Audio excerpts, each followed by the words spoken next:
They are at 500 for the first time since April 15th. A 3-run home run to make it 6-1 Miami for Stowers. The Marlins sweep the Yankees, and Kyle was front and center. And their social media department does an amazing job. Actually, in their words, they said, "You cannot stop Kyle Stowers. You can only hope to contain him." What do you like about watching him work? I love this idea that now he's getting everyday playing time, right? And I want to get into kind of what we've seen from him so far since coming over to the Marlins. It's an idea of, guys, I can relax a little bit because I know I'm going to be in the lineup every day. I don't have to try to compete for a lot of time in the Orioles. And it's an everyday mindset of being able to say, I know what I want my approach to be. I'm hitting baseballs on the outer half of the plate to the opposite field. I'm taking balls on the inner half of the plate, driving them to the pool side.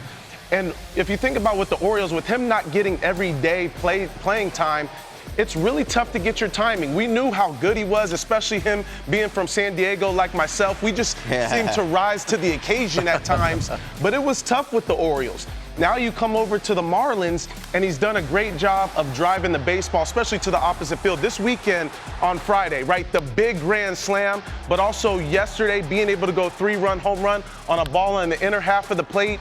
We've seen him play good defense as well. Saturday making a great throw to the home plate, gunning out Trent Grisham easily. And we see it again one more time. Just a nice job of being under control, making a good throw home, knowing that you have time there. So we're seeing all the aspects of his game. But what's impressive to me is, look, he can hit the ball to all fields. And he does a good job of being able to drive pitches on the inner half, pitches in the middle, drive them straight where they came back from, and then the outer half of the plate. And this is off Peralta, going to the opposite field. So I love seeing all of that right there. But check this out here. This is a ball that's supposed to be down. You get bases loaded. I want to go back for a second because I want to go to his spray chart. I want you to see something because it's important as a hitter to be able to go to all fields. We just saw a video of him going to right field, center field, left field.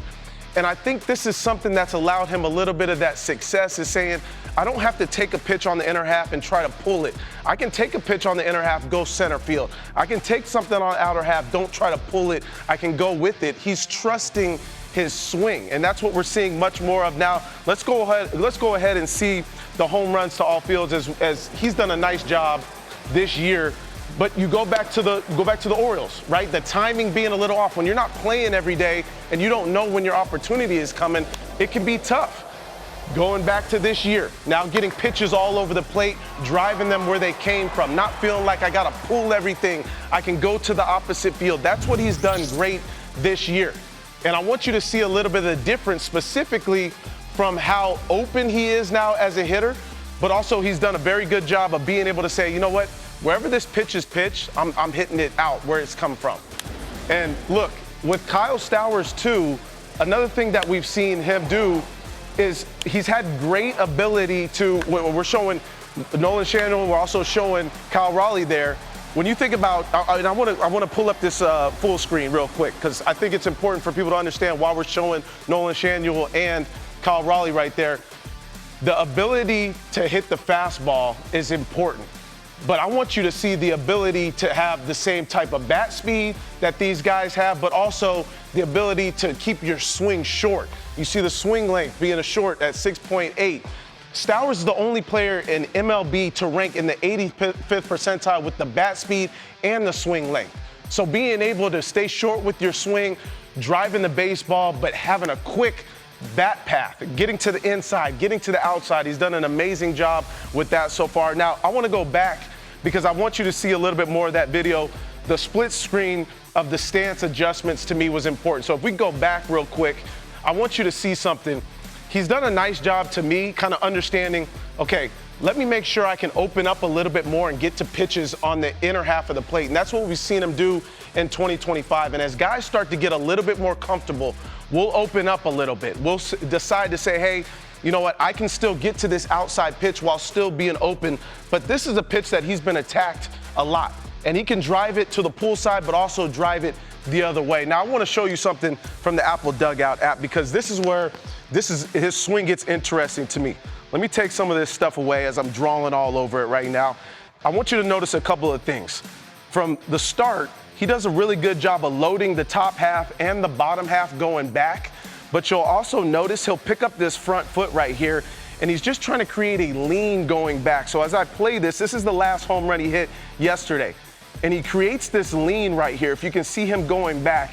And what it does is now he's in a fire position. It's not me trying to now place this front foot down. It's me trying to create almost this lean of going back to where any pitch I hit, I'm going to be able to launch it, whether it be left field, right field, center field, it doesn't matter. He's creating that lean early, and I'm going to take everything away. Watch his hands. They don't move right there. He does a good job of already kind of keeping them preset in order for him to fire right there. You see the front foot land down. He lands it open, but he still has weight on the backside.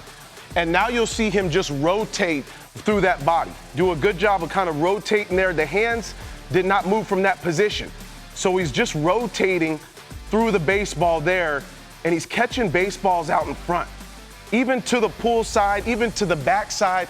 And check out my man's angle down here, hitting against a firm front side as well. But the head is behind the baseball. Everything is behind the baseball, so he's catching it out in front. And we kind of see the way he's able to finish through that. But I want to go back one more time because I think it's important to see something else. His hands are already in a preset position. They're not up here. He's not doing a whole lot with them. He's already trying to get them into the slot. So for me, that's what makes things short, quick, and compact with him. And the barrel doesn't move either. As I'm going slow through this, the barrel stays right where it does. There's a great rhythm in his swing, but it's short, quick, and compact as I'm playing this. And he's hitting against a firm front side right here. So not missing a lot of pitches, but also staying behind the baseball is huge. He's in a great position there, and you see him drive it out. One of the reasons why Kyle Stowers has impressed me so much is because the position that he gets himself in is consistent. And it's every single swing in which he feels like he can drive the baseball. Doesn't have to be to the pull side. We saw him hit balls to center, saw him hit balls to left field as well. He's become a real threat. And the OPS sitting at 940, around 950. Yeah. You're talking about one of the best players in Major League Baseball right now who's made a great adjustment coming over to Miami. You being from San Diego, California, some would say it's America's finest city. I mean, Robert calls Houston the most beautiful city. Yeah. What are your thoughts on that, X? I mean, there's no humidity. There's none of that heat that you're going to get in Houston. I can step outside without feeling like I'm a frying egg. So San Diego, to me, is tough. No, I love San Diego. A little bit expensive, though.